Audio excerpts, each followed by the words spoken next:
इतना नहीं, थोड़ा बहुत तो रहे, देख के समझ पा रहे होंगे कि ये जो टॉपिक है ये थोड़ा सा अलग है।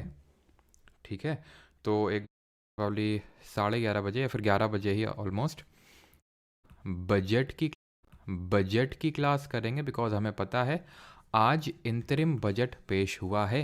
किसने पेश किया है? हमारी निर्मला आंटी जी ने, निर्मला सीतारमन जी ने पेश किया है, जो कि हमारे कंट्री की first full time female finance minister हैं।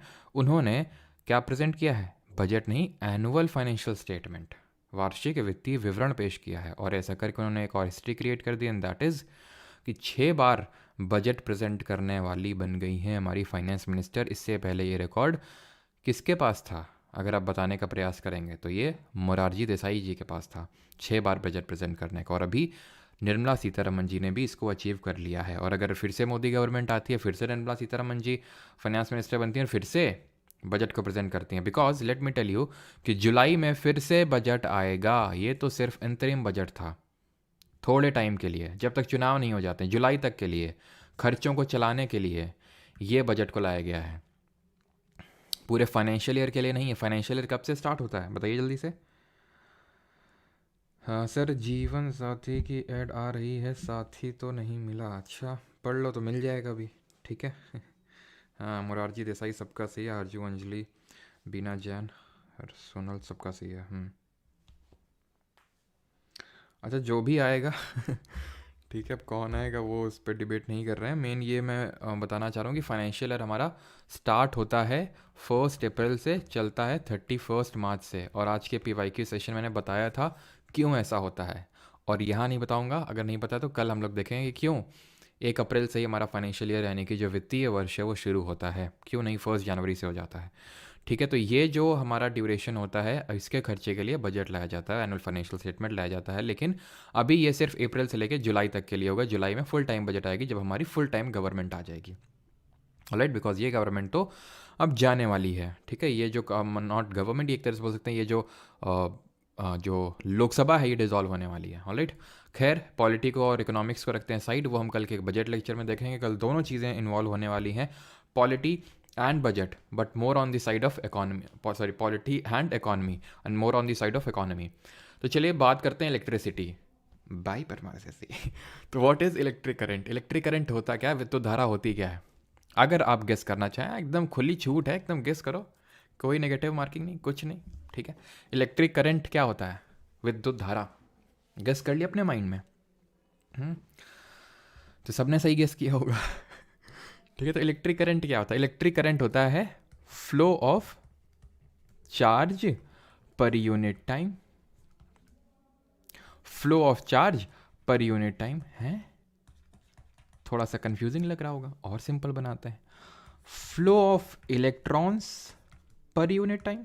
कैसा लगा ये? थोड़ा लिटिल बिट ईजियर। बताइए कैसा लगा ये सुन के? अभी थोड़ा सा बेहतर पहले से महसूस हुआ? अच्छा, थोड़ा और बेहतर महसूस करवाते हैं। एक्सीलरेशन क्या होता है? अब मैंने तुमसे बोला था कि पहले जो हमने चीज़ें पढ़ी थी उसका इन्वॉल्वमेंट नहीं होगा, लेकिन मुझे सबसे पहले ही पहले पुराने कॉन्सेप्ट्स को जो है थोड़ा सा याद में लाना पड़ेगा, सो दैट आप ये वाला जो कॉन्सेप्ट है उसको ध्यान से समझ सकें। एक्सीलरेशन क्या था? त्वरण क्या था? Acceleration was change in velocity, change in velocity पर यूनिट टाइम। कुछ उसी की तरह मैच होता हुआ नहीं दिख रहा है ये? जैसे फॉर एग्जाम्पल मैं बोलता हूँ speed is equal to distance upon time. यानी कि अगर मैं आपसे बोलूँगा कि आपकी स्पीड बहुत तेज है सर, तो मतलब क्या कि डिस्टेंस आपने बहुत ज़्यादा कवर करी। फिर से आपको मतलब समझाते हैं, इसको हटा देते हैं, ये तो सबको पता ही था। ठीक है, फिर से back to electricity, flow of electrons per unit time. मैंने बोला फ्लो ऑफ चार्ज बोल लो या फिर फ्लो ऑफ इलेक्ट्रॉन्स बोल लो। कैसे? मान लो ये तार है तुम्हारे घर का, ठीक है, ये तार है। ठीक, तार में जो इलेक्ट्रॉन फ्लो होंगे ना, इलेक्ट्रॉन जो चलेंगे, अब इलेक्ट्रॉन क्या बैठे हुए हैं, एकदम आलस मार के बैठे हुए हैं, बिल्कुल तुम्हारी तरह। जैसे कि अगर मान लो तुमसे, मतलब तुम पढ़ाई कर रहे हो, जैसे तुम्हें लेक्चर देख रहे हो, क्यों देख रहे हो? एग्ज़ाम निकालना है। क्यों निकालना है? कोई रीज़न होगा? बताओ जरा, तुम लोग का देखते हैं आज क्या क्या रीज़न है। और कसम माता रानी की, अगर तुमने जो है गलत गलत को झूठ लिखा कि नहीं नहीं हम तो ये करना चाहते हैं देश सेवा। अरे देश सेवा देश प्रेम अगर तुमने लिखा, सही बता रही है, चप्पल फेंक के मारेंगे, सही सीधा सीधा बताना जो तुम्हारा रियल मोटिवेशन हो, ठीक है, जो भी हो। तो वैसे ये इलेक्ट्रॉन्स भी चलते नहीं है बिना मोटिवेशन के, तो इनको मोटिवेट क्या मतलब, इनका क्या शादी वादी तो करनी नहीं या फिर कुछ बेटर, इनका स्टेटस भी नहीं होता है, ठीक है, स्टेटस वॉर भी नहीं होता है इनका, ठीक है, हम ज़्यादातर जो चीज़ें करते हैं स्टेटस के लिए करते हैं, वो भी इनके साथ नहीं है। तो इनका कोई पुल फैक्टर नहीं है, पुल फैक्टर इन दी सेंस कि भाई हमें ये करना है वो करना है, अगर ये जॉब क्रैक कर लेंगे तो समाज में इज्जत मिलेगी, गाड़ी होगी, ये होगा, ठीक है, और अच्छी है, ठीक है। तो वो सब तो है नहीं इनको, तो इनको क्या करना पड़ता है, पुश करना पड़ता है, लात मारनी पड़ती है। तो लात मारी जाती है तो चलते हैं, ये चलते हैं तो चार्ज चलता है। क्यों? क्योंकि हर एक इलेक्ट्रॉन कुछ ना कुछ चार्ज लेता हुआ चल रहा है, हर इलेक्ट्रॉन में कुछ ना कुछ चार्ज, यहाँ तक कि हर मैटर, हर चीज़ में चार्ज है, हर चीज़ में चार्ज है। चार्ज क्या होता है? आवेश। क्या होता है? आवेश। आवेश ये होता है चार्ज। चार्ज क्या होता है? चार्ज दो तरह के चार्जेस होते हैं, पॉजिटिव और नेगेटिव। हर चीज़ में चार्ज होता है, जैसे कि आपने वो वाला एक्सपेरिमेंट किया होगा, किया है ना सबने, जैसे कि कंघी, जैसे कंघी को लो और मतलब बाल आपने किया कंघी से, ठीक है, मतलब, और उसके बाद कुछ आपने पेपर के बिट्स लिए होंगे, छोटे छोटे छोटे छोटे बिट्स, और उनको कंघी में चिपकाया होगा, कॉम में चिपकाया होगा, या फिर बलून को, गुब्बारे को अपने सिर में खूब जोर से रगड़ा होगा और उसको चिपका दिया होगा दीवार में। क्यों? क्योंकि उसमें चार्ज आ जाता है, चार्ज जनरेट हो जाता है, ठीक है। तो हर चीज़ में एक तरह से बोल सकते हैं चार्ज है, दो तरह के चार्ज होते हैं, पॉजिटिव और नेगेटिव। ये चीज़ आई होप सबको पता होगी कि like charges repel each other. जो लाइक चार्जेस होते हैं, लाइक का मतलब होता है समान, जैसे positive positive, negative negative, repel each other, repel each other. और जो ऑपोजिट चार्जेस होते हैं, ऑपोजिट मतलब पॉजिटिव नेगेटिव, ठीक है, opposite charges attract each other. क्या इसको भी एग्जाम्पल से समझाने की ज़रूरत है? होनी तो नहीं चाहिए ठीक है, जैसे ये अट्रैक्ट करेंगे ना, ये अट्रैक्ट करेंगे ना। अट्रैक्शन किसके बीच में होता है कि नहीं? तो ये क्या है? ये लाइक चार्जेस हैं, दे विल ऑलवेज रिपेल। भले लग रहा है कि वो साथ है लेकिन उतना साथ में नहीं है जितना ये साथ में है, ठीक है। तो जितना यहाँ पे अट्रैक्शन होगा उतना यहाँ पे नहीं होगा, ठीक है। तो ये है लाइक चार्जेस और अनलाइक चार्जेस की कहानी। अब जब मैंने बोला कि ये जो लाइक चार्ज वाली बात हो गई, तो मैंने बोला हर इलेक्ट्रॉन कुछ ना कुछ चार्ज लेके चल रहा है, और वो जो चार्ज है वो नेगेटिव चार्ज है यहाँ पे, तभी जो मैंने माइनस का साइन लगाया, दैट इज टू शो कि दे हैव नेगेटिव चार्ज। अब कितना चार्ज लेके चल रहे हैं? तो एक इलेक्ट्रॉन जो है, एक इलेक्ट्रॉन खुद में 1.6 इंटू 10⁻⁻19 कूलॉम्ब चार्ज लेके चल रहा है। चार्ज की यूनिट होती है कूलॉम्ब, चार्ज की एसआई यूनिट होती है, एसआई मात्रक होता है कूलॉम्ब। इतना इलेक्ट्रॉन, एक इलेक्ट्रॉन इतना चार्ज लेता हुआ चल रहा है। इसी को थोड़ा हम उल्टा तौर से भी बोल देते हैं, जब अगर फॉर एग्जांपल मैं अगर किसी से पूछ लूँ, ठीक है, कि एक कूलॉम्ब किसी में चार्ज है, कोई भी चीज़ है उसमें, एक कोई भी बॉडी है उसमें एक कूलॉम्ब का चार्ज है। क्या मैंने बोला? कोई भी बॉडी है उसमें एक कूलॉम्ब का चार्ज है, तो बताओ इसमें टोटल नंबर ऑफ इलेक्ट्रॉन्स कितने होंगे? क्योंकि इलेक्ट्रॉन्स के फ्लो से ही एक तरह से हम बोल सकते हैं कि भाई वो कुछ ना कुछ चार्ज लेके चल रहे हैं। तो अगर मान लो किसी चीज़ में एक कूलॉम्ब का चार्ज है तो कितने इलेक्ट्रॉन होंगे? क्योंकि हर एक इलेक्ट्रॉन में 1.6 इंटू 10⁻⁻19 कूलॉम्ब का चार्ज होता है। तो एक फॉर्मूला होता है, charge is equal to number of electrons into, मतलब कितने हैं नंबर में, और ये हो गया एक तरह से इलेक्ट्रॉनिक चार्ज, ई माइनस ये इलेक्ट्रॉनिक चार्ज जिसकी वैल्यू ये है। मैंने पहले ही बोल दिया कि इसमें एक कूलॉम्ब का चार्ज है, नंबर ऑफ एक तरह से मुझे इलेक्ट्रॉन्स निकालने हैं, और एक इलेक्ट्रॉनिक चार्ज की वैल्यू होती है इतनी। फिर ये वहाँ पे जाएगा, डिवाइड में आएगा, और n की वैल्यू यहाँ से निकलेगी। आपको याद नहीं होगा लेकिन आपने ये ज़रूर याद किया होगा जब आप क्लास 10th में होंगे, आपने पक्का याद किया होगा, लेकिन ये वो बात आपकी एकदम भूली बिसरी बातों में से हो चुकी है अभी। बट इतने इलेक्ट्रॉन हैं, अगर मैं बोल रहा हूँ किसी चीज़ में एक कूलॉम्ब का चार्ज, यानी जब इतने इलेक्ट्रॉन मिल जाएंगे आपस में तो एक कूलॉम्ब का चार्ज यानी आवेश बनाएंगे, ठीक। क्या करेंगे? बनाएंगे। लेकिन यही नहीं, अभी तो हमें फॉर्मूला डिराइव करना है। Formula in the sense formula हो चुका है। इलेक्ट्रिक करंट क्या है? फ्लो ऑफ चार्ज पर यूनिट टाइम। यानी कि मैं ये नहीं बोल सकता हूँ क्या कि जो करंट है ये क्या है, कितना चार्ज फ्लो हो रहा है और कितने टाइम में फ्लो हो रहा है। ये मान लो ये एक तार है, एक वायर है और ये दूसरी तार है। क्लियर। अब इससे मैं बोल रहा हूँ कि इससे 1 करोड़ इलेक्ट्रॉन, 1 खरब इलेक्ट्रॉन, अब ये खुद ही सोच लो कितना इलेक्ट्रॉन हो गई है। 1 कूलॉम चार्ज में कितना इलेक्ट्रॉन हो गई है, खरबों में जाना कितना जाएगा ये, ठीक है। मान लो कि मैंने बोला 1 खरब इलेक्ट्रॉन है, इससे जा रहे हैं, मैंने बोला इससे भी जा रहे हैं, तो फिर अंतर क्या हुआ। मैं ये देखूंगा कि भाई एक पर्टिकुलर पोजीशन पे बैठ जाऊंगा और देखूंगा कि 1 सेकंड में या फिर कितने टाइम में भी, यहाँ पे मैं 1 सेकंड रेफरेंस के लिए मान रहा हूँ कि 1 सेकंड में कितना यहाँ से निकल रहा है इलेक्ट्रॉन। तो उसी के बेसिस पे तो बोलूँगा कि अच्छा कंडक्टर है कि बेकार कंडक्टर है। कंडक्टर वर्ड अभी मैंने यूज़ तो कर दिया लेकिन बताया नहीं तो मैं कंडक्टर होता क्या है। अभी के लिए कंडक्टर वो होते हैं जो इलेक्ट्रिसिटी को कंडक्ट करते हैं, ठीक है। और इलेक्ट्रिसिटी क्या है, फ्लो ऑफ इलेक्ट्रॉन्स एक तरह से, ठीक है। तो करंट क्या, electric current, charge upon time, यानी कि इलेक्ट्रिक करंट जिसको कि मैं आई से रिप्रेजेंट कर सकता हूँ, चार्ज जिसको मैं क्यू से रिप्रेजेंट करता हूँ, टाइम जिसको मैं टी से रिप्रेजेंट करता हूँ। फॉर्मूला बन गया I is equal to Q upon T, या फिर इसी इसको फॉर्मूले को बोल देते हैं Q is equal to I T. Q is equal to I T, ये सब हमने डिराइव कर लिया, समझ आ गया सबको। अब बात ये आती है कि ये जो लात मारी इनको, पुल फैक्टर तो था नहीं। और यार मैंने एक चीज़ देखी नहीं, तुम लोगों ने क्या क्या रीजंस लिखे थे, हैं रीजंस तुम लोग देखे नहीं यार, फिर से बताना ज़रूर, ठीक है। लास्ट में पूछते हैं तुम लोगों से, इसमें काफ़ी मुझे क्यूरियोसिटी है। ठीक है, तो इसमें क्या है कि इनको लात किसने मारी, कोई तो होगा लात मारने वाला, वो है ये पोटेंशियल डिफरेंस, जिसको कि हिंदी में, और हाँ इसको क्या बोलेंगे, आवेश, इसको विद्युत धारा, और इसको समय, ठीक है। हिंदी मीडियम वाले गुस्सा नहीं होंगे। पोटेंशियल डिफरेंस, विभवांतर इसको हिंदी में बोलते हैं, ठीक है। विभवांतर, पोटेंशियल डिफरेंस। पोटेंशियल डिफरेंस क्या है, पोटेंशियल डिफरेंस वही है जो इनको लात मार रहा है कि चलो तुम लोग, ठीक, चलने के लिए एक तरह से बोल रहा है पोटेंशियल डिफरेंस। अच्छा तुम लोग एक चीज़ बताओ, एक चीज़ बताओ, फिर तुम्हें समझाते हैं अच्छे से, कि तुम में से कितने लोग बिजली का बिल तो भरते होगे ना सभी लोग। कोई ऐसा तो नहीं जो चोरी कर से जला रहा हो कटिया डाल के, कोई ऐसा तो नहीं है। तो सब लोग अपने जो भी होगा, जैसे हमारे कानपुर में किस्को है, बाकी आपके यहाँ पता नहीं, जो भी इलेक्ट्रिक डिपार्टमेंट होता है, तो सब लोग कुछ ना कुछ पैसे देते होगे, बताओ। पैसे तो देते होगे ना, किस बात का पैसा देते हो, बस इतना बता दो मुझे। ये कॉन्सेप्ट अभी एकदम उड़ जाएगा, बस इतना बता दो कि पैसा किस बात का देते हो,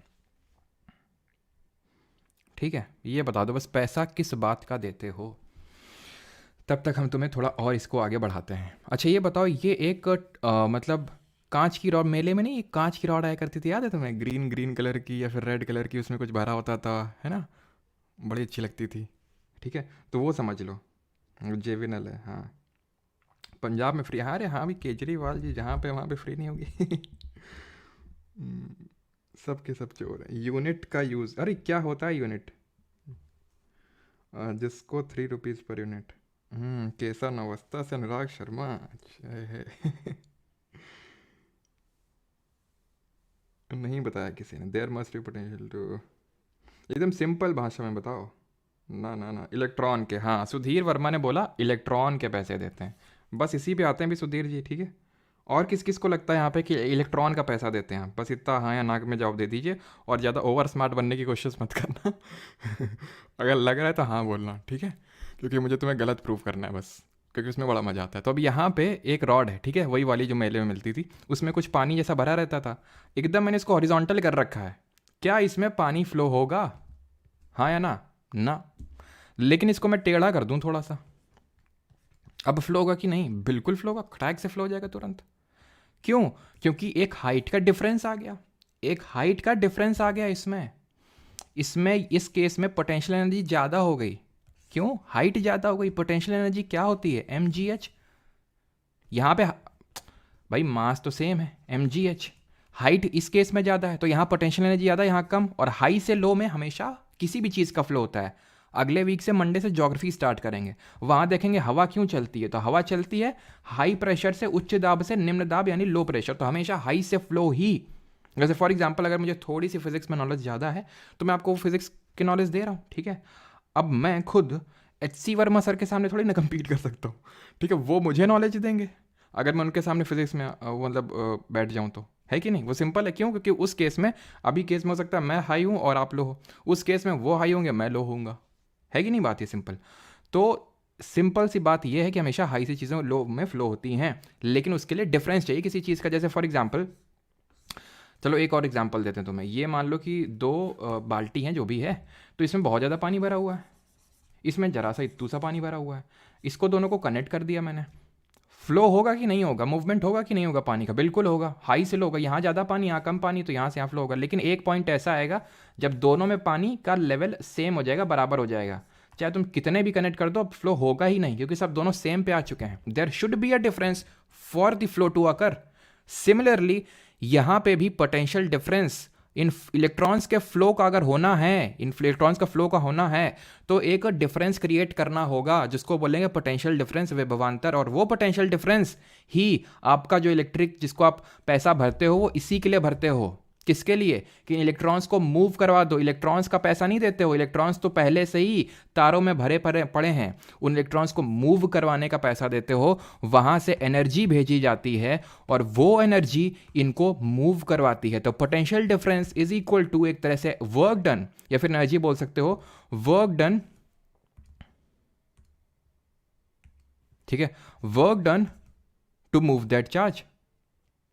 जितने भी इलेक्ट्रॉन्स हैं उनका कुछ चार्ज होगा, ठीक है, और उसको मूव करने के लिए आपने एक तरह से अपने बिजली विभाग को पेमेंट किया है।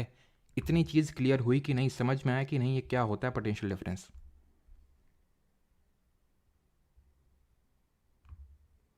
किसी को कोई डाउट तो नहीं है यहां पे जो मैंने चीज समझाई कि पोटेंशियल डिफरेंस होता क्या है?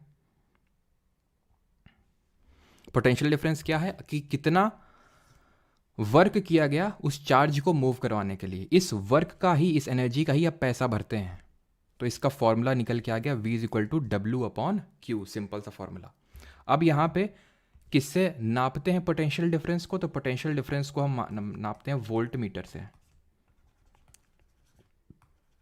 वोल्ट मीटर से इसको मेजर करते हैं, और वोल्ट इसकी SI यूनिट होती है। SI यूनिट इसकी होती है वोल्ट। ठीक, करंट की SI यूनिट क्या होती है? करंट की, यहाँ पे अगर हम आई करंट की बात करें तो करंट की SI यूनिट होती है, यहाँ पे मैं दूसरे कलर का यूज़ कर लेता हूँ। करंट का जो SI मात्रक होता है वो एम्पियर होता है। चार्ज Q कूलॉम्ब होता है, टाइम सेकंड, तो कूलॉम्ब पर सेकंड को ही हम एम्पियर बोल देते हैं, बिकॉज जो साइंटिस्ट थे वो, उनका नाम एम्पियर था जिन्होंने करंट की खोज करी थी। तो करंट की SI यूनिट हो जाएगी एम्पियर, एम्पियर हो जाएगी। इसको मेजर किससे करते हैं? इसको मेजर करते हैं एमीटर से। वैसे होता तो गैल्वेनोमीटर भी है, गैल्वेनोमीटर से ही बनता है, बट गैल्वेनोमीटर क्या होता है, बहुत ही स्मॉल अमाउंट ऑफ जो करंट होता है उसको मेजर कर पाता है, और अमीटर स्पेसिफिकली करंट के लिए बना होता है। तो अमीटर जो है करंट की हाई अमाउंट्स को भी मेजर कर पाता है। ठीक है, तो अमीटर ध्यान रखना, अमीटर एक तरह का इंस्ट्रूमेंट हो गया जो इसको मेजर कर रहा है, और जो यूनिट हो जाएगी इसकी एम्पियर हो जाएगी। ऑलराइट, पोटेंशियल डिफरेंस भी समझ गया। पोटेंशियल डिफरेंस, विभवांतर क्या होता है। अब आते हैं ओम्स लॉ पे। साइमन ओम्स करके एक साइंटिस्ट थे, ठीक है, फिजिसिस्ट थे। उन्होंने कुछ बोला, उन्होंने बोला कि जितना ज़्यादा आप पोटेंशियल डिफरेंस रखोगे ना, मतलब जितना ज़्यादा पोटेंशियल डिफरेंस है क्या, एक तरह से काम ही तो है। पोटेंशियल डिफरेंस को आप वर्क ही बोल सकते हो, बिकॉज अगर मैं बोल रहा हूँ कि किसी चीज़ का पोटेंशियल डिफरेंस 1 वोल्ट है, इसका मतलब पता है क्या हुआ? W यानी कि वर्क डन की यूनिट क्या होती है? जूल होती है। इसका मतलब ये है कि मैंने 1 जूल का काम किया एक कूलॉम्ब का चार्ज को चलवाने के लिए, यानी कि मैंने 6 × 10⁻18 इलेक्ट्रॉन्स को चलवाने के लिए 1 जूल का जो एनर्जी एक तरह से काम किया, वो है 1 वोल्ट का पोटेंशियल डिफरेंस। उसी तरह सिमिलर अगर मैं बोल रहा हूं 1 एम्पियर का मतलब क्या हुआ? 1 एम्पियर का, तो ये देख लो फॉर्मूले से बता दो। 1 एम्पियर का मतलब ये है कि 1 कूलॉम्ब को चार्ज, 1 कूलॉम्ब का चार्ज जो 1 सेकंड में कहीं से पास हुआ, वो है 1 एम्पियर का करंट। सिंपल, यही तो हुआ। ठीक है, जिस तरह से हमने क्या देखा था, work done is equal to force into displacement. तब मैंने पढ़ाया था 1 जूल क्या है। 1 जूल काम वो है जब 1 न्यूटन का फोर्स लगाया जाए किसी को 1 मीटर डिस्प्लेस करने के लिए, या फिर 2 न्यूटन का फोर्स लगाया जाए आधा मीटर का डिस्प्लेसमेंट करने के लिए, या फिर आधा न्यूटन का फोर्स लगाया जाए 2 मीटर का डिस्प्लेसमेंट करने के लिए। बस अगर लेफ्ट साइड में 1 जूल है तो राइट साइड में 1 जूल लाना है। लेफ्ट साइड में यहाँ पे 1 एम्पियर है तो राइट साइड में 1 एम्पियर लाना है। लेफ्ट साइड में अगर 1 वोल्ट है तो राइट साइड में 1 ही होना चाहिए, 1 है तो 1 ही लाना है।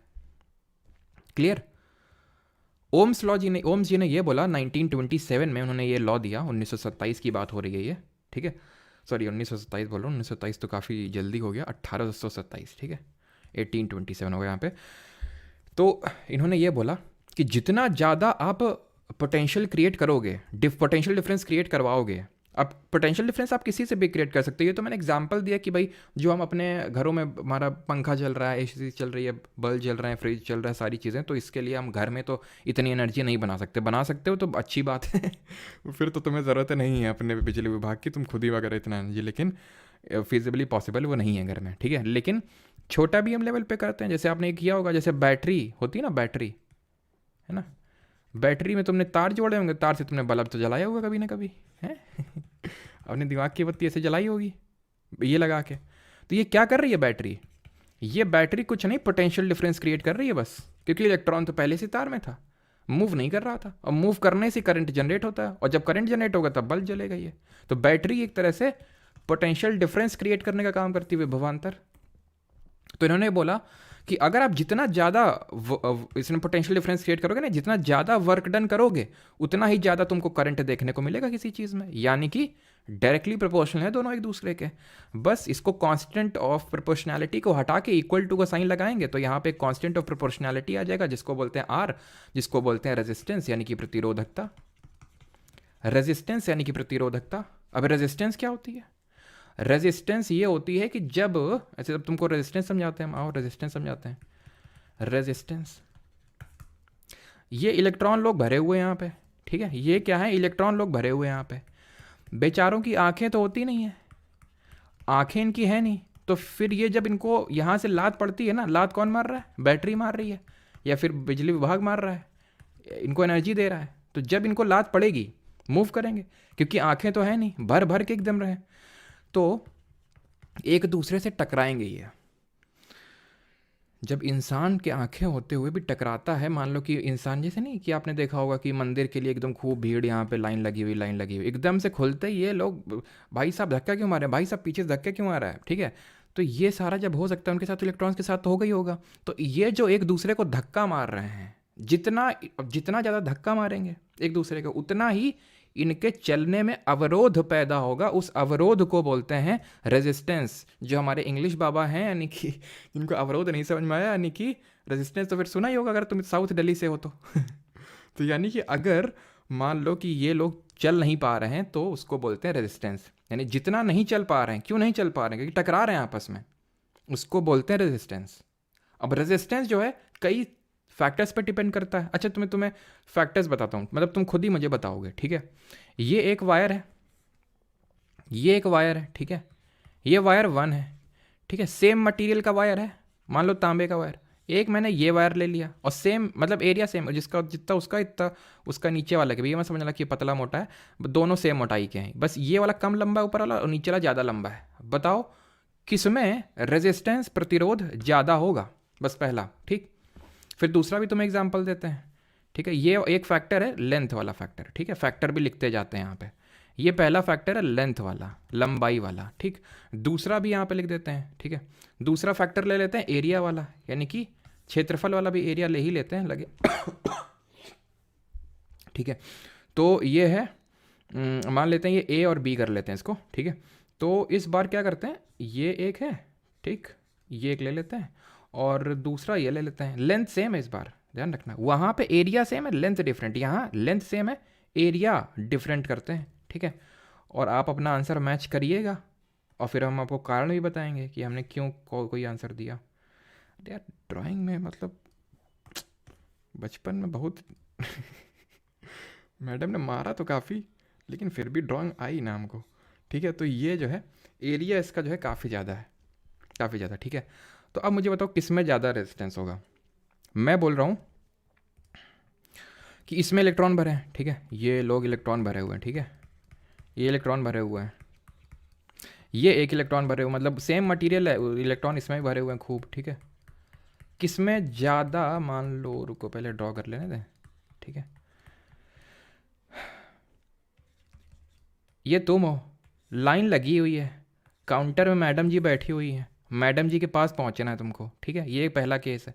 दूसरा केस, ये तुम हो, ये लाइन लगी है, मैडम जी वहीं पे बैठे हुए हैं, अगेन मैडम जी तक पहुंचना है।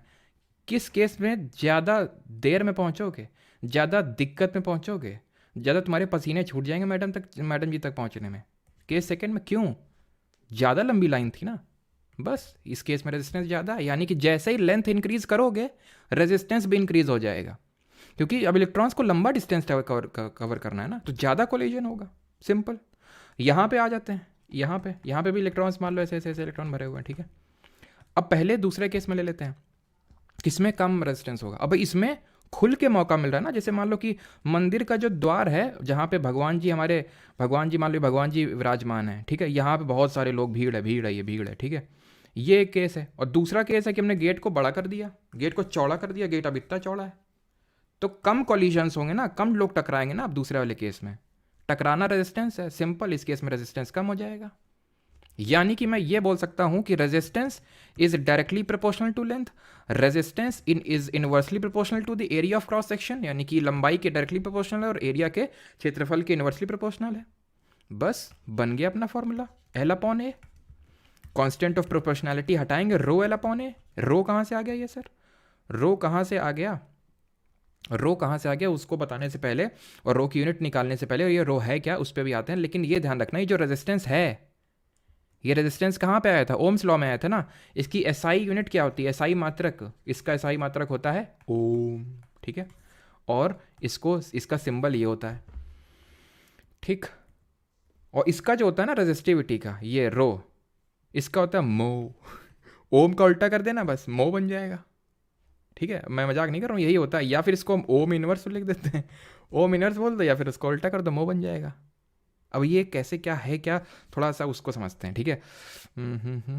चलो पहले आर और रो के बीच में डिफरेंस आपको समझाते हैं, लेकिन एक चीज़ ध्यान रखना कि ये रो है क्या, पहले वो समझ लो। मतलब रेजिस्टिविटी बोलते हैं इसको, रेजिस्टिविटी बोलते हैं, या फिर इसी को ही हम स्पेसिफिक रेजिस्टेंस बोलते हैं, स्पेसिफिक रेजिस्टेंस बोलते हैं। हिंदी में बोले तो विशिष्ट प्रतिरोध। लेकिन एसएससी सीजीएल 2022 में सवाल पूछा इसका एसआई यूनिट पे, लेकिन ओम या फिर मो, मतलब मो या फिर ओम इनवर्स नहीं था, तो फिर क्या था? निकाल लेते हैं। तो कैसे निकालेंगे? आर की क्या होती है? ओम होती है, अभी बताया। रेजिस्टेंस की रो की निकालनी है, लेंथ की मीटर होती है, area of cross section metre square, 1 metre से 1 मीटर कैंसिल होगा, तो ओम मीटर इसकी यूनिट हो जाएगी, ओम मीटर इसकी यूनिट हो जाएगी। क्लियर? अब मैं आपको बताता हूं। और ये होता क्या? रेजिस्टिविटी। रेजिस्टेंस और रेजिस्टिविटी में अंतर क्या होता है? बिकॉज दोनों सेम तरह के ही लग रहे हैं कि रेजिस्टेंस रेजिस्टिविटी, अंतर क्या है? रेजिस्टेंस तो समझ में आ गया कि इलेक्ट्रॉन जब चलते हैं ना आपस में, जब पीछे से धक्का लगता है, धक्का क्या है? पोटेंशियल डिफरेंस है, तो उनको चलने में दिक्कत होती है, और जब दिक्कत होती है तो उसी को रेजिस्टेंस बोल देते हैं। ये रेजिस्टिविटी कहाँ से आ गई? रेजिस्टिविटी और रेजिस्टेंस में ज़्यादा कोई खासा अंतर है भी नहीं, जैसे सेम साउंड कर रहे हैं भी सिमिलर ही, लेकिन सेम नहीं है। कैसे सेम नहीं है? रेजिस्टेंस तब पिक्चर में आती है जब उनको धक्का लगता है, धक्का लगता है तो कोलिजन करते हैं, कोलिजन करते हैं तो रेजिस्टेंस वो आता है। रेजिस्टिविटी, ये शांत बैठे हुए हैं, शांत बैठे हुए इलेक्ट्रॉन, धक्का वक्का कुछ नहीं लगा है, लेकिन दिक्कत क्या है ना, ऊपर वाला कॉपर, कॉपर यानी तांबे का तार है, नीचे वाला मान लेते हैं सिल्वर का तार है, सिल्वर का सिंबल Ag होता है। तो इसके इलेक्ट्रॉन और इसके इलेक्ट्रॉन दोनों रुके हुए हैं सर, दोनों सेम तरह से बिहेव नहीं करेंगे, इसके जल्दी जल्दी चलेंगे, और वो इनके इलेक्ट्रॉन्स की प्रॉपर्टी है कि कोई अपने आप ही पढ़ने लगता है और कोई धक्का मारे मारे भी नहीं पड़ता है। होता है कि नहीं? तो भाई ये उनकी अंदरूनी प्रॉपर्टी, हम बोलते हैं पढ़ता, मतलब ये नहीं करता वो नहीं करता, लेकिन जैसे मेरा भी मानना है कि भाई वो उसका नेचर है, उसको हम बदल नहीं सकते। जैसे कुछ लोग होते हैं बहुत जल्दी मोटिवेटेड रहते हैं काम को करने के लिए, लेकिन कुछ लोग नहीं रहते हैं, तो वो उनकी इंट्रिंसिक चीज़ है भाई, इंट्रिंसिक है। बिकॉज हर कोई यूनिक है, हर किसी का दिमाग, हर किसी की फिजियोग्राफी, बायोलॉजी अलग तरह से भाई, तो बस वैसा ही है, ये इनकी कैरेक्टरिस्टिक प्रॉपर्टी है।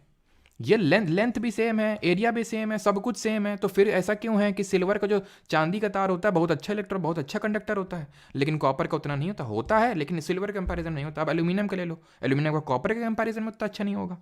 आयरन का ले लो, आयरन का कॉपर के कंपैरिजन में उतना अच्छा नहीं होगा। क्यों? क्योंकि वो उनकी इंट्रिंसिक प्रॉपर्टी है, और उस इंट्रिंसिक प्रॉपर्टी को रेजिस्टिविटी फिर स्पेसिफिक रेजिस्टेंस बोलते हैं। समझ गया डिफरेंस क्या है?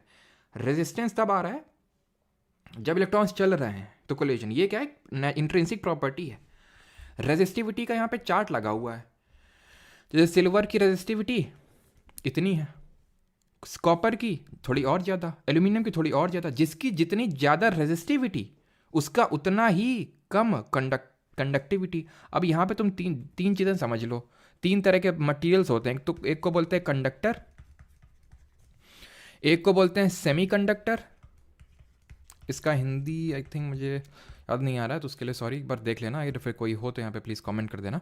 कंडक्टर, सेमीकंडक्टर और इंसुलेटर, मतलब ये हो जाएगा सुचालक और ये कुचालक, और ये बीच का सेमीकंडक्टर, ठीक है। इंसुलेटर। कंडक्टर क्या होता है? कंडक्टर वो होता है भाई जिसमें फ्री इलेक्ट्रॉन होते हैं, एकदम इलेक्ट्रॉन रेडी हैं सर, आइए तो थोड़ा सा बस पुश करिए, बस चल दें तुरंत, बस आपके एक पुश की ज़रूरत है। ये मेटल्स में देखने को मिलता है, जो धातुएं होती हैं। Who are the good conductors of electricity, तभी तो बोलते हैं अच्छी हमारी कंडक्टर्स हैं। क्यों? क्योंकि मेटल्स में फ्री इलेक्ट्रॉन्स होते हैं। वो केमिस्ट्री में तुम्हें पढ़ाएंगे कि मेटल्स का क्या होता है, साइज बड़ा होता है, नॉन मेटल्स के कंपैरिजन में साइज उनका बड़ा होता है।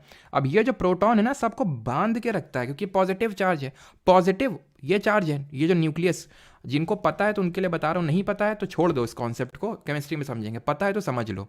न्यूक्लियस मतलब केंद्रक, और केंद्रक का जो नेट चार्ज होता है वो पॉजिटिव होता है, और इलेक्ट्रॉन का नेगेटिव होता है। इलेक्ट्रॉन ये ऑर्बिट में घूम रहे हैं, इलेक्ट्रॉन ऑर्बिट में घूम रहे हैं। अभी जो इलेक्ट्रॉन ऑर्बिट में घूम रहे हैं, इनमें कौन सा चार्ज है? अभी बताया था नेगेटिव है, ये अभी बताया था। तो पॉजिटिव नेगेटिव एक दूसरे को अट्रैक्ट करेंगे, लेकिन जितनी ज़्यादा दूरी होगी उतना ही कम अट्रैक्शन होगा, क्योंकि इनकी ज़्यादा दूरी होती है, आराम से फ्री है, निकल लेंगे, थोड़ा सा बस पुश की ज़रूरत है। लेकिन इंसुलेटर में उतना उतना नहीं होता। ये इसी वजह से जो नॉन मेटल्स होते हैं, जो अधातुएं होती हैं, वो हमारी इंसुलेटर होती हैं। लेकिन बीच के कुछ होते हैं जैसे सिलिकन जैसे, थोड़ा थोड़ा करेंगे बस, मतलब इलेक्ट्रॉन का मूवमेंट थोड़ा थोड़ा होगा बस, ज़्यादा नहीं होगा। तो वो होते हैं हमारे सेमीकंडक्टर, ठीक है, जो कि हमारे यूजुअली मेटेलॉइड्स होते हैं, वो हम केमिस्ट्री में पढ़ेंगे। तो जैसे ही आप मतलब कि रेजिस्टिविटी बढ़ती जाएगी किसी एलिमेंट की, तो वो उतना ही ज़्यादा प्रतिरोध करेगा, उतना ही ज़्यादा इलेक्ट्रॉन्स के चलने में बाधा उत्पन्न करेगा। रेजिस्टिविटी और रेजिस्टेंस सेम, मतलब सिमिलर ही है वो। अगर किसी का रेजिस्टेंस भी ज़्यादा होगा ना, तो वो भी वही मतलब करेगा। लेकिन ये क्या है, कैरेक्टरिस्टिक प्रॉपर्टी, हम पहले से हमें पता है कि इसकी इतनी है, आयरन कितनी है, इसकी इतनी, सारी चीज़ें, ठीक है। एक चीज़ नोटिस करना, जो एलॉयज होते हैं, एलॉय क्या होते हैं पढ़ाया नहीं अभी, मिश्र धातु होती हैं। मिश्र धातु का मतलब होता है, केमिस्ट्री में पढ़ेंगे, कि जब दो या दो से ज़्यादा मेटल्स को आपस में मिला दिया जाता है तो एलॉय बन जाता है। और मिलाने का कारण बहुत सारे होते हैं। एक तो प्रमुख कारण ये होता है कि भाई जैसे जैसे कि स्टील है, तो स्टील में क्या करते हैं, आयरन है, क्रोमियम है, इस सबको मिक्स कर देते हैं सो दैट वो ड्यूरेबल बन जाए। आयरन को इसी तरह से हम थोड़ा सा अलॉय उसमें किस चीज़ को और मिक्स कर देंगे सो दैट वो टफ बन जाए। नहीं तो जो लोहा होता है ना, आयरन, वो काफ़ी टफ होता, मतलब काफ़ी उतना ज़्यादा टफ नहीं होता है, वो सॉफ्ट होता है, तो उसमें हम थोड़ा सा मिक्स कर देते हैं, तो इसलिए वो क्या होता है, टफ बन जाता है। तो वो उसके पर्पस होते हैं। लेकिन एक क्वेश्चन बनेगा तुम्हारे एग्जाम में, वो क्वेश्चन ये है कि ये पूछेगा कि मान लो कोई कोई एलॉय है, मान लो ब्रास है। ब्रास किसका एलॉय होता है? कॉपर और जिंक का होता है, तांबे और जस्ते का ये मिश्र धातु होती है। तो तुमसे पूछ लेगा कि कॉपर या जिंक, जिनका दोनों का खुद कुछ कुछ कुछ स्पेसिफिक रेजिस्टेंस होगा, इनका ज़्यादा होगा या फिर इसका ज़्यादा होगा। तो हमेशा इस चीज़ को याद रखना, हमेशा, कि alloy has greater resistivity than its constituent element, than its constituent metals, यानी कि जिस भी मेटल से फिर नॉन मेटल से जिससे भी मिलके बना है, उससे ज़्यादा ही एलॉय की मिलेगी तुम्हें। वो तुम यहाँ पे देख भी सकते हो, कॉन्स्टेंटिन कितनी ज़्यादा है, कितनी ज़्यादा, भैया इंसुलेटर से कमी होगी। इंसुलेटर तो नॉन मेटल है, प्योर एकदम, हम तो एकदम सख्त हैं, हम कुछ चाहे तुम कुछ भी कर लो, हम ना कंडक्ट करेंगे। अब तुमसे हम बोल रहे हैं रबर में इलेक्ट्रॉन कंडक्ट करवा दो, रबर में इलेक्ट्रिसिटी फ्लो करवा दोगे? नहीं हो पाएगा, बैड कंडक्टर होता है, ठीक है। तभी अगर कोई मान लो कि अगर एकदम चपक जाए, है ना, तार में जिसमें कि एकदम करंट फ्लो हो रहा है, तो आप उसको क्या मारते हो? चप्पल मारते हो। क्यों? बिकॉज चप्पल में रबर होती है, तो वो बैड कंडक्टर होता है, ठीक है। एबोनाइट, डायमंड, ये कभी करेंगे ही नहीं, उनसे तो ज़्यादा होगा, ठीक है, एलॉयस का। राइट, अब आते हैं resistance of a system of resistors. लेकिन एक चीज़ तुमसे हम पूछते हैं, ये चेक करने के लिए तब तक डाउट पूछ लो कि तुम्हारे कॉन्सेप्ट क्लियर हुए कि नहीं हुए, कि बस तुम मौज ले रहे थे यहाँ बैठ के। टेम्परेचर बढ़ाएंगे, यहीं पे पढ़ते हैं ना, वही है ना, फैक्टर्स अफेक्टिंग। टेम्परेचर बढ़ाएंगे तो रेजिस्टेंस बढ़ेगा कि घटेगा? बस इतना बता दो जरा, समझ जाएंगे कि तुमको समझ गए हो या फिर नहीं समझे हो। तापमान बढ़ाने में प्रतिरोध बढ़ेगा घटेगा?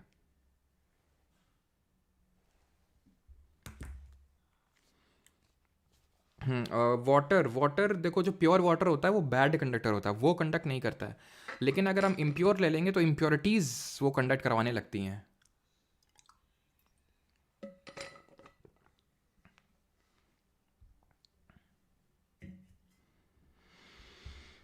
बढ़ेगा बढ़ेगा बढ़ेगा, कम होगा लिख रहे हैं पूर्णिमा तोमर। ओके, डिक्रीज भूमिका गुप्ता, कम होगा श्रेया शर्मा। अच्छा, इतना तो सबको पता है कि अगर इलेक्ट्रॉन आपस में ज़्यादा टकराएंगे तो ज़्यादा रेजिस्टेंस होगा। ज़्यादा टकराएंगे, ज़्यादा टकराएंगे तो ज़्यादा रेजिस्टेंस होगा। अच्छा, अगर मैं बोलूं कि ये इलेक्ट्रॉन लोग बैठे हैं, ठीक है, धीरे धीरे चल रहे हैं, एकदम से जोर का धक्का दिया इन लोगों को, जोर का धक्का दिया, ठीक है, ज़्यादा टकराएंगे, ज़्यादा रेजिस्टेंस होगा। टेम्परेचर के थ्रू कर क्या रहे हैं आप? सिस्टम का माहौल गर्म कर रहे हैं। और जब माहौल गर्म करते हैं तो फिर आदमी रुकता नहीं है, इलेक्ट्रॉन भी नहीं रुकते हैं, और वो रेजिस्टेंस ज़्यादा हो जाएगा। क्यों? क्योंकि इलेक्ट्रॉन्स के बीच का मूवमेंट, काइनेटिक एनर्जी बढ़ जाएगी।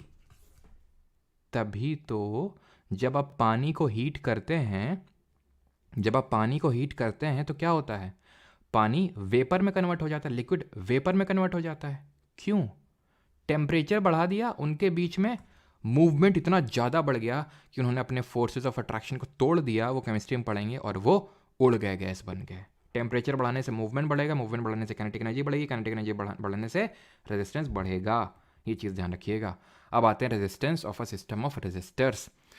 इसमें हमें पढ़ना होता है दो तरह के सिस्टम ऑफ रेजिस्टर्स। रेजिस्टर्स मतलब अगर हम जो अभी हम पढ़ रहे थे रेजिस्टेंस, उनको दो चीज़ें होती हैं कि एक तो हम श्रृंखला में उनको कनेक्ट कर दें, सीरीज़ में, और दूसरा होता है पैरेलल में, समानांतर में। ठीक है, अब ये होता क्या वो समझ लो। जैसे कि कोई रजिस्टर है, ठीक है, मान लो कि कोई भी मतलब अप्लायंस है, जैसे समझ लो कोई घर में अप्लायंस है, ठीक है, ये है, ये कोई अप्लायंस है, ठीक है, ये एक ऐसे ऐसे कनेक्टेड है, इसको बोलते हैं सीरीज़। पैरेलल क्या होता है? पैरेलल सर ये होता है ना, मतलब जैसे ये अभी देखो बनाते हैं, रुकना, ठीक है,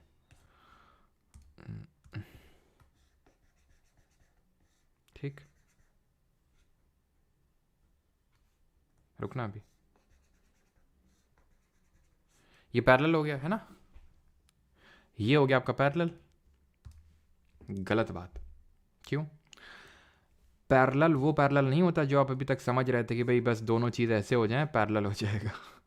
वो पैरेलल वाला कॉन्सेप्ट आप यहाँ पे मत यूज़ करिएगा। क्यों? क्योंकि यहाँ पे पैरेलल का मतलब ये होता है कि ऐसे समझ लो वायर में ज्वाइंट है। जैसे मान लो ये कोई वायर था, उसके बाद ये वायर यहाँ पे बट गया, उसके बाद ये वायर यहाँ पे बट गया।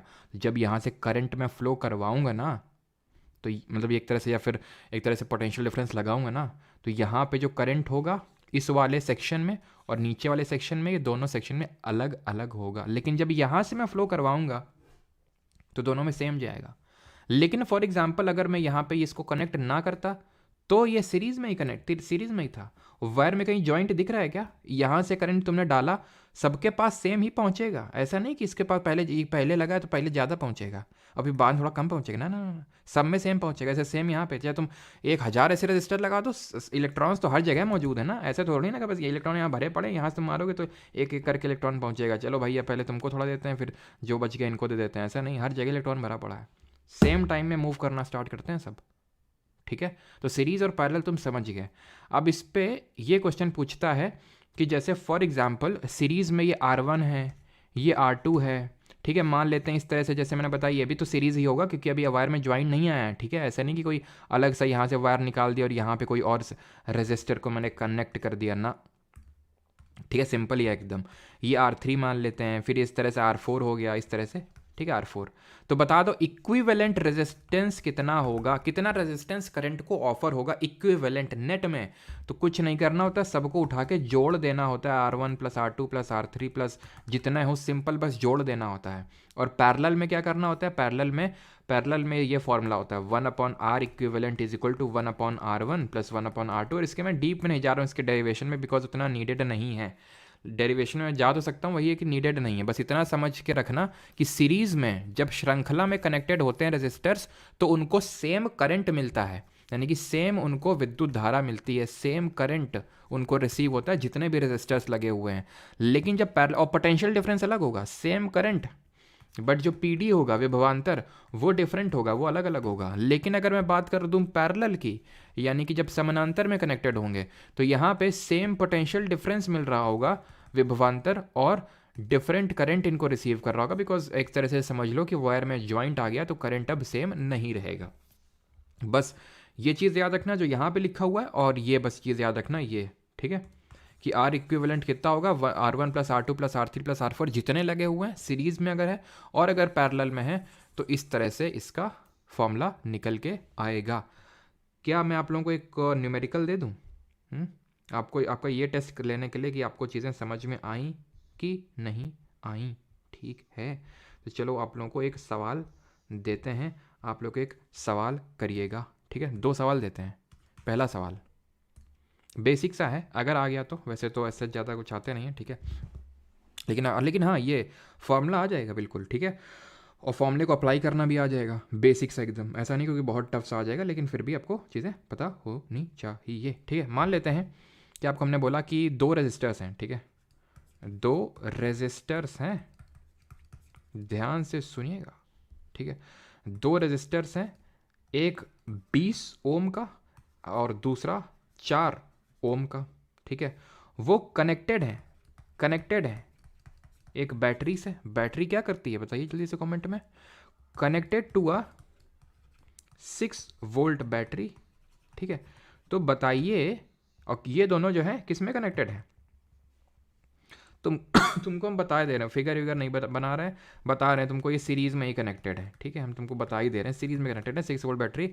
अब ये बता दो कि दोनों से करंट कितना फ्लो होगा, क्योंकि दोनों में करंट तो सेम ही होगा ना, यहाँ पे पढ़ा था ना सीरीज़ में सेम करंट होता है, ठीक। तो ज़रा ये बता दीजिए कि दोनों में कितना करंट फ्लो होगा, बस। एक तो ये क्वेश्चन है तुम्हारे लिए, दूसरा क्वेश्चन भी लिखते हैं, एक करो दूसरा भी मिलेगा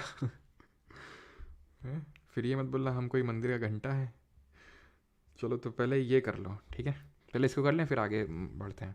तो 20 ओम है और 4 ओम है, तो करंट कैसे निकालूंगा मैं। करंट को निकालने के लिए ओम्स लॉ का यूज़ करना पड़ेगा, V is equal to I R. V क्योंकि मुझे पता है ना, तो आर इक्विवेलेंट निकाल लूंगा तो करंट निकल आएगा। तो आर इक्विवेलेंट क्या होता है सीरीज के केस में, R1 plus R2 plus R3 जितने आर हैं उनको जोड़ दो, यहाँ 2 हैं तो 2 को जोड़ेंगे, 20 प्लस 4 इज इक्वल टू 24 ओम, 24 ओम। इस 24 ओम को यहाँ पे सब्सटीट्यूट कर दीजिए, V दिया वोल्ट, I पूछा है, 24 ओम यहाँ पे दिया हुआ है, 6 4 हो जाएगा, I हो जाएगा 1 4, यानी कि कितना आ जाएगा 1/4, 0.25, क्या एम्पियर। क्यों, क्योंकि करंट है, करंट की ऐसा यूनिट एम्पियर होती है। मेजर किससे करते हैं इसको ये बता दीजिए जल्दी से। तो बेसिक सा क्वेश्चन आपसे सॉल्व हो गया, ठीक। अब एक थोड़ा सा और क्वेश्चन पूछ लेते हैं, ठीक है, कैसा क्वेश्चन, रुको, चलो एक क्वेश्चन आपसे पैरेलल वाला बनाते हैं, ठीक है। पैरेलल में मैंने बोला कि एक सर्किट है, उसमें 3 रेजिस्टर जो हैं वो कनेक्टेड हैं पैरेलली, ठीक है। ठीक है, यहाँ पे मैं लिख देता हूँ उनकी वैल्यू। R1 ले लो 5, ठीक है, 5 ओम, R2 ले लो आप 10 ओम, और R3 ले लो आप 30 ओम ले लो, ठीक है। ये हो गया आपके रेजिस्टर्स, और ये कनेक्टेड हैं, ये कनेक्टेड है, एक बैटरी है जिसका पोटेंशियल मतलब पोटेंशियल डिफरेंस 12 वोल्ट है, ठीक है, ये मतलब PD लिख लो यहाँ पे, ठीक है, PD पोटेंशियल डिफरेंस विभवांतर 12 वोल्ट है। अब बता दो कि करंट जो है कितना होगा, बताइए।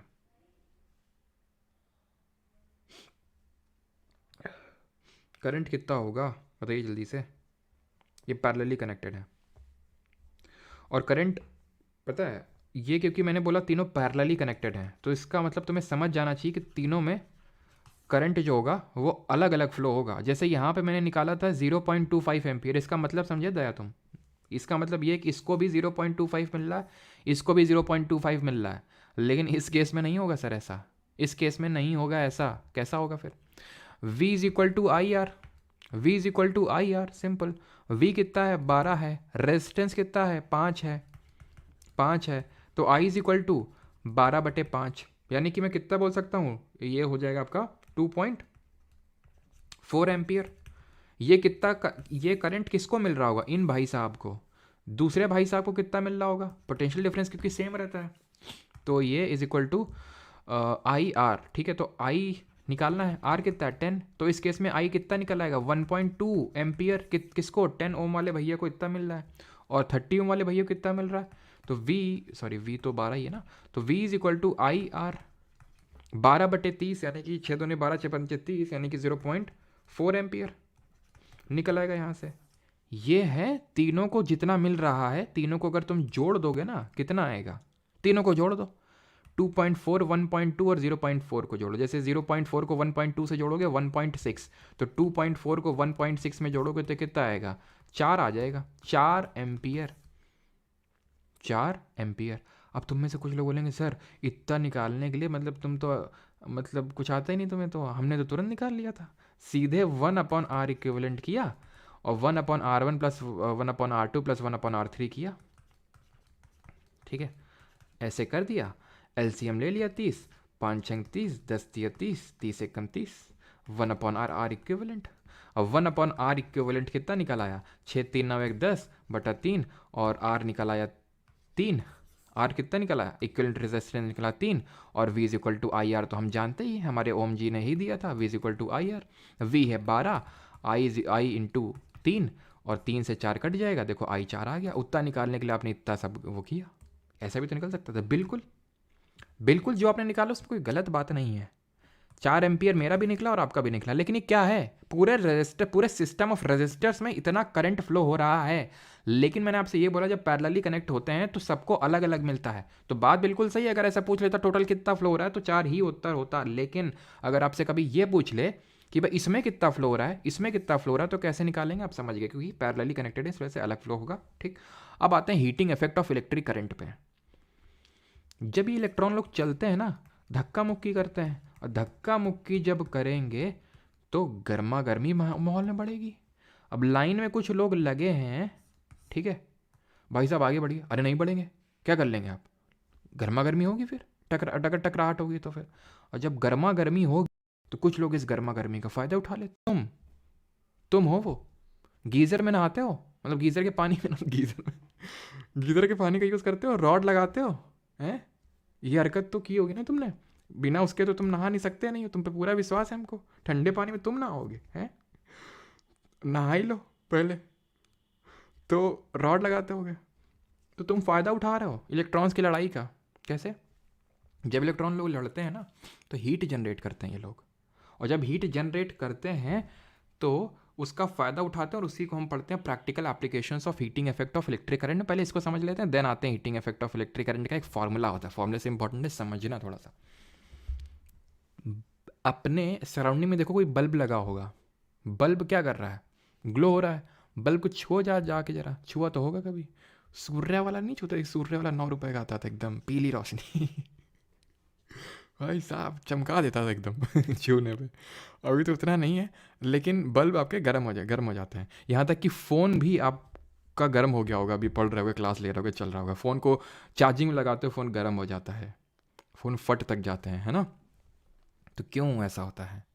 तो एक्चुअल में ये हीटिंग की वजह से होता है। जब इलेक्ट्रॉन्स ये हमारे चलते हैं तो ये हीट प्रोड्यूस करते हैं। अब इसका फ़ायदा बड़ा होता है, फ़ायदा हम उठाते हैं, जैसे कि जो मैंने गीज़र का एग्जांपल दिया, हीटर होता है, हीटर भी होता है ना, हीटर में ऐसे कॉइल्स लगी होती हैं, हीटर में ऐसे कॉइल्स लगी होती हैं। हीटर में पहले हीटर का यूज़ बहुत होता था, हीटर्स का, है ना, जिसमें कि दूध वगैरह गर्म किया जाता था तो हीटर वगैरह होता है, तो हीटर में ये जो तार होता है ये नाइक्रोम का बना होता है। ठीक है, ये नाइक्रोम क्या होता है? निकल और क्रोमियम, मतलब एक तरह का एलॉय होता है, एलॉय मिश्र धातु, मतलब निकल और क्रोमियम को मिला देते हैं। ठीक है, ऐसे ही जो बल्ब होता है तुम्हारा, बल्ब घर में, तो उसमें फिलामेंट होता है। ये फिलामेंट जो होता है ना, ये टंजस्टन का बना होता है। अच्छा, टंजस्टन का सिंबल क्या होता है? टंजस्टन का सिंबल क्या होता है? तो टंजस्टन का सिंबल TG मत लिख दियो W होता है। ठीक है, तो ये होता है। अब ये होता क्या ना, जब इसमें हम इलेक्ट्रिक करंट पास करवाते हैं तो ये गर्म होता है और गर्म होता है और गर्म होता है और गर्म होता है और गर्म होता है और गर्म होता है, लेकिन पिघलता नहीं है ये, क्योंकि इसका हाई मेल्टिंग पॉइंट होता है। कुछ लोगों को जरा सा डांट दो रो देते हैं, कुछ लोगों को तुम डांट क्या तो एकदम पेलम पिलाई उनकी कर दो, एकदम डंडे से मारो, फिर भी कुछ असर नहीं पड़ेगा, मुस्कुराते हुए जाएंगे ठीक है, आपने हो सकता है आप में से कुछ लोग हैं, फिर आपने देखा हो अपने स्कूल में, ठीक है।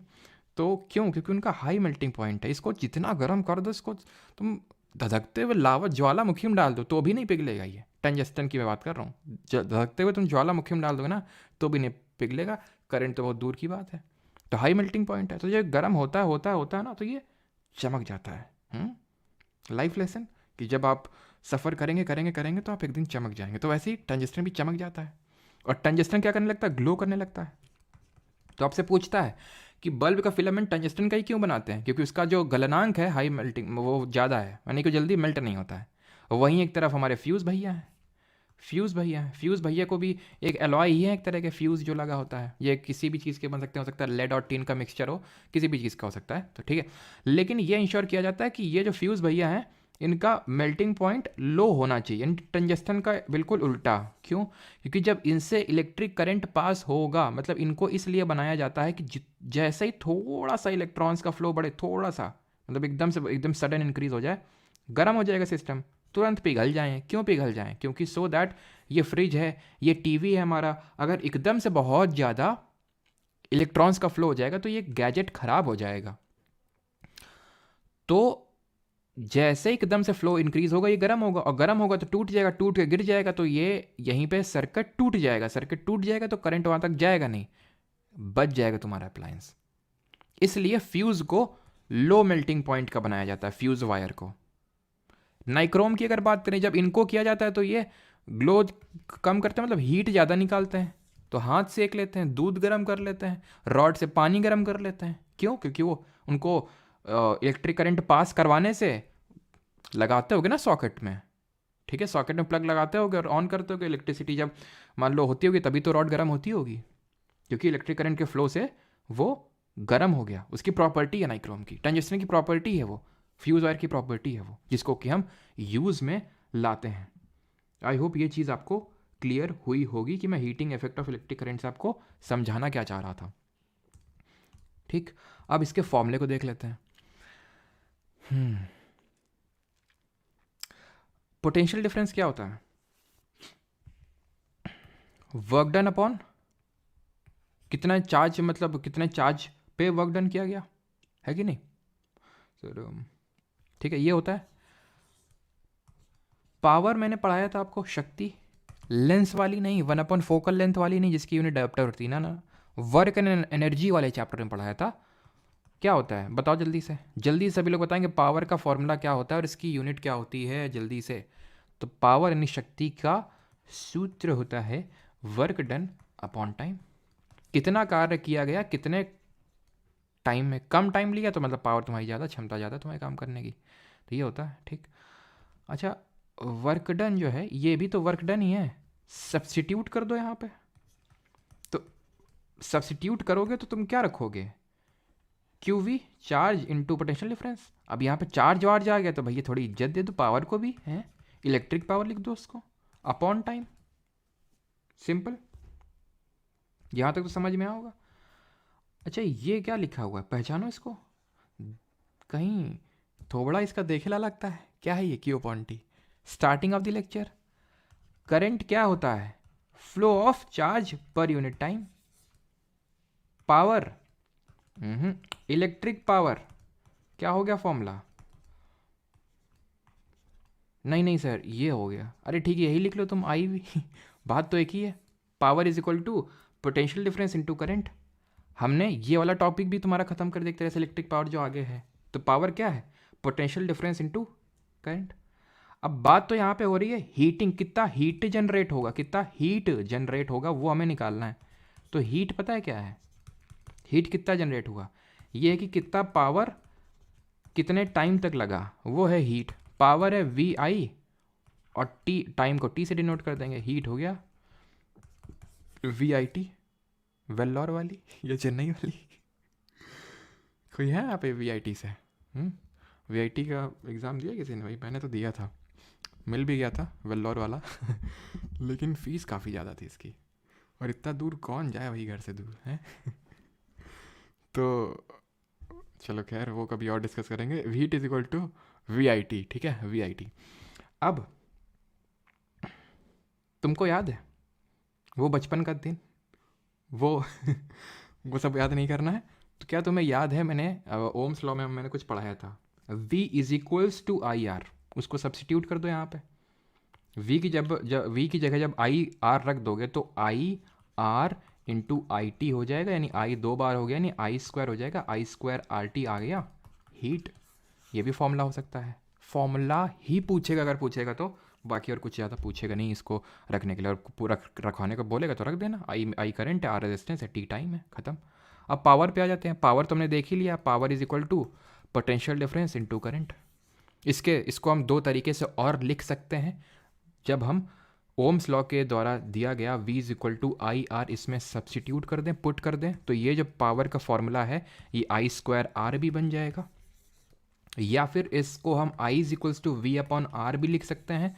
तो यहाँ पे हम I की जगह सब्सटीट्यूट कर देंगे तो पावर का फॉर्मूला क्या बन जाएगा, वी स्क्वायर अपॉन आर भी बन जाएगा। सेम है, ठीक है, सेम चीज़ ही है, बट रिप्रेजेंट करने के तरीके अलग अलग हैं। कॉमर्शियल यूनिट ऑफ एनर्जी देख लेते हैं, द लास्ट टॉपिक। आप बोलते हैं ना कि 1 यूनिट बिजली, 2 यूनिट बिजली, 3 यूनिट बिजली, कितने यूनिट बिजली? तो ये यूनिट क्या होती है? तो 1 यूनिट का मतलब पता है क्या होता है? 1 यूनिट का मतलब होता है 1 किलोवाट आवर। पहले तो आप लोग ये बताइए कि जो मैंने बोला था कि हमारे घरों में इलेक्ट्रॉन नहीं भेजे जाते हैं, इलेक्ट्रॉन को चलाने के लिए एनर्जी भेजी जाती है, ठीक है, वो पोटेंशियल डिफरेंस क्रिएट किया जाता है। एंड पोटेंशियल डिफरेंस है क्या? एक तरह से एनर्जी या फिर वर्क डन उस एक कुलॉम्ब को चार्ज करने, मूव करने के लिए, वो एक है, वो क्या एक मतलब वोल्ट का पोटेंशियल डिफरेंस। तो जो हमारे अप्लाइंसेज होते हैं, कभी तुमने उसमें देखा कितना लिखा रहता है पोटेंशियल डिफरेंस, यानी कितना पोटेंशियल डिफरेंस चाहिए इलेक्ट्रॉन्स को मूव करवाने के लिए? किसी ने अगर देखा हो तो, अगर किसी ने ये कभी कश्मकश की हो तो तो 1 यूनिट बिजली का मतलब होता है कि कितना पावर लगा, कितने टाइम तक लगा, ये होता है 1 यूनिट। अब पावर की यूनिट होती है वॉट, लेकिन यहाँ पे 1 वॉट से कुछ काम होता नहीं है, हमारा बहुत कम है ये, तो हम किलो वॉट का यूज़ करते हैं। 1 किलो वॉट में ध्यान रखना 1000 वॉट होते हैं। और आवर की अगर बात करें तो 1 आवर में ज़रा मुझे बता दो कितने सेकेंड होते हैं, कितने सेकेंड होते हैं, जल्दी से बता दीजिए। तो इसको हम किस तरह से लिख सकते हैं भाई? 1 आवर में 3600 सेकेंड, 1 घंटे में 60 मिनट, और 1 मिनट में 60 सेकेंड, तो 60 इंटू 60 3600 सेकेंड, ठीक है। तो यानी कि इसको मैं किस तरह से लिख सकता हूँ? इसको मैं लिख सकता हूँ किस तरह से? इसको मैं लिख सकता हूँ 1000 वॉट लिख सकता हूँ, वॉट, और आवर को ये सेकेंड में कन्वर्ट करके लिखूंगा तो 3600 सेकेंड आएगा। यानी कि 36 इंटू कितने ज़ीरो, 5 जीरो। वॉट सेकेंड क्या होता है? जूल ही तो होता है। वॉट किसकी यूनिट होती है? पावर की। Work done upon time, work done upon time, यानी वॉट सेकेंड जूल, यही तो हुआ ना। तो 36 इंटू 10⁵ को मैं 3.6 इंटू 10⁶ भी तो लिख सकता हूँ। ऐसा तो कोई नहीं जिसको समझ में ना आया होगी मैंने कैसे कर दिया। नहीं समझ में आया तो ऐसे समझ लो, 10 से भाग करूंगा और 10 से गुणा कर दूंगा। 10 से जब भाग यानी डिवाइड करूंगा तो 3.6 आ जाएगा, और 10 से मल्टीप्लाई करूंगा तो 10⁶ क्या? जूल। ये है 1 यूनिट। जब बात करते हो ना 1 यूनिट का पैसा पे किया, तो 1 यूनिट तुमने अगर यूज़ किया तो मतलब इतना एनर्जी भेजा है बिजली विभाग ने तुम्हारे, और उसी हिसाब से मल्टीप्लाई कर लिया करो। अगर 5 यूनिट यूज़ किया तो इसका मतलब क्या हुआ फिर? ठीक। कुछ पूछे भी थे यार तुमसे, भूल गए हम तो। क्या पूछे थे? कुछ तो पूछे थे, हाँ, कि तुम्हें अपने इलेक्ट्रिक अप्लाइंसेज में अगर तुमने कभी देखा हो क्या लिखा रहता है, तो 220 वोल्ट लिखा रहता है उसमें। 220 वोल्ट इतना सेंड किया जाता है, और फ्रीक्वेंसी भी इसमें एक होती है 50 हर्ट्ज़। या थोड़ा देख लो, उतना इंपॉर्टेंट नहीं है, ठीक है, लेकिन 220 वोल्ट पता होना चाहिए कि हमारे जो होम में इलेक्ट्रिकल अप्लाइंसेज लगे होते हैं उनको इतना चाहिए होता है। और एक चीज़ और, कि जो हमारे आपने देखा होगा कि घरों में हम डिफरेंट तरह के तार यूज़ करते हैं, डिफरेंट तरह के वायर्स यूज़ करते हैं। एक होता है लाइव वायर। आपको कमेंट में कलर बताना है कि कितने, देखते हैं भाई यहाँ पे कितने लोग हैं जो अपने घर में लाइट ख़राब हो जाने पे सही कर देते हैं आज पता चल जाएगा। न्यूट्रल वायर को किससे वो करते हैं? न्यूट्रल। और ग्राउंड या फिर अर्थ, ग्राउंड या फिर जो अर्थ वायर होता है ना, अर्थिंग का तार, वो कितने लोग जो हैं ठीक कर देते हैं, मतलब क्या कलर होता है तो पता चल जाएगा भाई कितने लोग ठीक कर देते हैं। तो भाई सबसे पहले लाइव वायर की अगर बात करें तो रेड ही कलर होता है इसका, ठीक। न्यूट्रल की अगर बात करें तो न्यूट्रल ब्लैक कलर से रिप्रेजेंट करते हैं। एंड जो अर्थ होता है उसको हम या तो ग्रीन, या फिर आजकल येलो भी चलने लगा है काफ़ी, पहले ज़्यादा ग्रीन चलता था, ग्रीन या फिर येलो। ये लो, ख़त्म हो गया। क्वेश्चन करने हैं या फिर कल करने हैं क्वेश्चंस? कल हमारा आखिरी चैप्टर होगा, magnetic effect of electric current. बहुत ज़्यादा बड़ा चैप्टर वो नहीं है।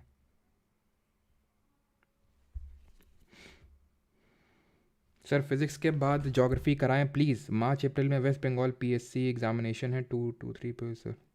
ठीक है मॉन्डल जी, अब आपने बोला, वैसे तो मैं नहीं सोच रहा था, लेकिन क्योंकि अब आपने बोला है तो ज़रूर होगा। ठीक है, क्योंकि वेस्ट बंगाल के लोगों से मुझे बहुत प्यार है। ठीक।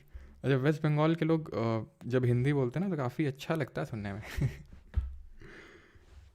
क्योंकि अच्छा नहीं करना है, चलो कोई नहीं, कल करेंगे। कल करते हैं, तुम्हारा मन नहीं तो फिर कल करते हैं। अगर मन नहीं है ना तो फिर कल करते हैं, कल। ठीक ठीक।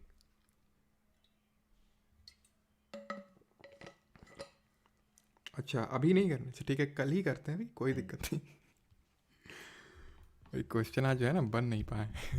तो ऑप्शन तो हम तुमको ज़बरदस्ती दे रहे थे, क्वेश्चन जो है भी मतलब कुछ थोड़े से उसमें एड ऑन्स बाकी थे, और कल का चैप्टर उतना बड़ा नहीं है, तो फिर सोचा कि कल, आज और कल को थोड़ा सा वो कर देंगे, कल एक साथ क्वेश्चंस कर लेंगे तो दोनों लेक्चर बराबर हो जाएंगे टाइम के।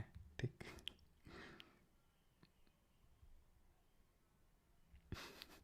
बात मन की नहीं है, बात ये है कि मतलब कल का लेक्चर ज़्यादा कुछ बड़ा नहीं होगा तो कल ही कर लेंगे। ठीक है। बाकी अभी मतलब बन भी गए हैं, लेकिन ज़्यादा अभी उसमें कुछ और डाउन्स मुझे करने हैं। ठीक है, क्योंकि अभी उसमें कर मतलब जो लेटेस्ट एग्ज़ाम में पूछे गए हैं वो क्वेश्चंस नहीं, एकदम लेटेस्ट, वो देखना है एक बार।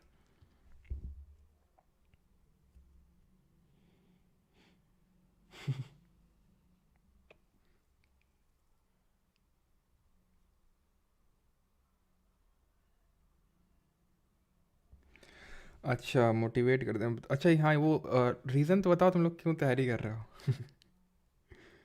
हम्म?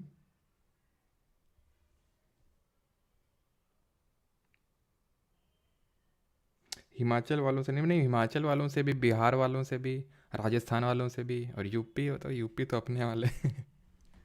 सबसे कहते हैं, ऐसी बात नहीं है। अब लपक के रिवाइज करूँगा, क्या बात है अर्षित, पक्का कन्फ्यूज हो हैं? देश सेवा के लिए जॉब करना, अरे क्या बात है सौरभ, देश सेवा के लिए ये होते हैं, अब देश सेवा के लिए एकदम लगे पड़े हैं, देश सेवा के लिए। कितने खाओगे? हैं? देश सेवा के लिए। पैसा पैसा।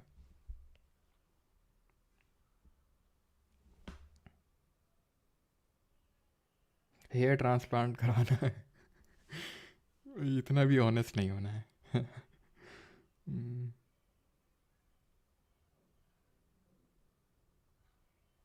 और कल भाई हम लोग बजट करने वाले हैं। ठीक है, कल जो है एनुअल फाइनेंशियल स्टेटमेंट करने वाले हम लोग, और संडे को कुछ अनाउंसमेंट है, सभी लोग आ जाएंगे एकदम। ठीक है, भंडारा होगा 6 बजे शाम को।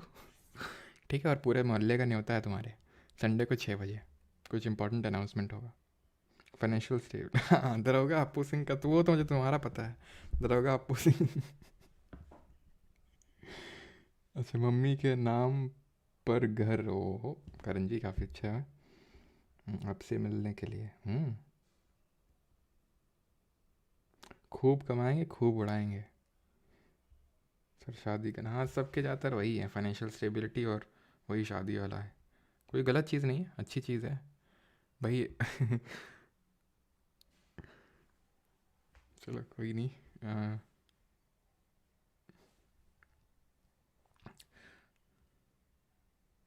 सिद्धांत बोध CSIR का बता दो कुछ सर। सिद्धांत बोध, काफ़ी सुधर गए हो, कब से? समझ तो गए होगे तुम।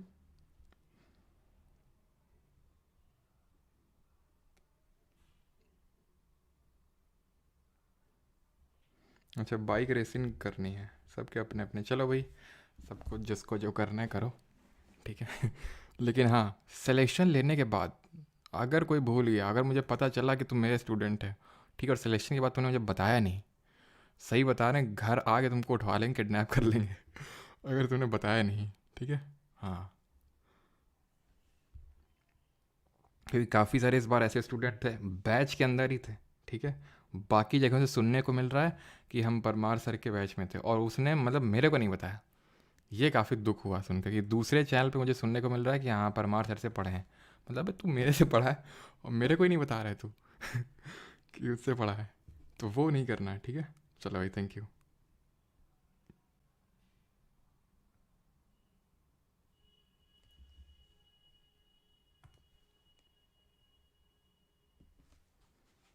अच्छा, मैं नहीं बताऊंगा, मैं नहीं बताऊंगी। गद्दारी कर बे, चप्पल ना खाई बे। चलो भाई, धन्यवाद सभी को, thank you.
Low risk equals low returns?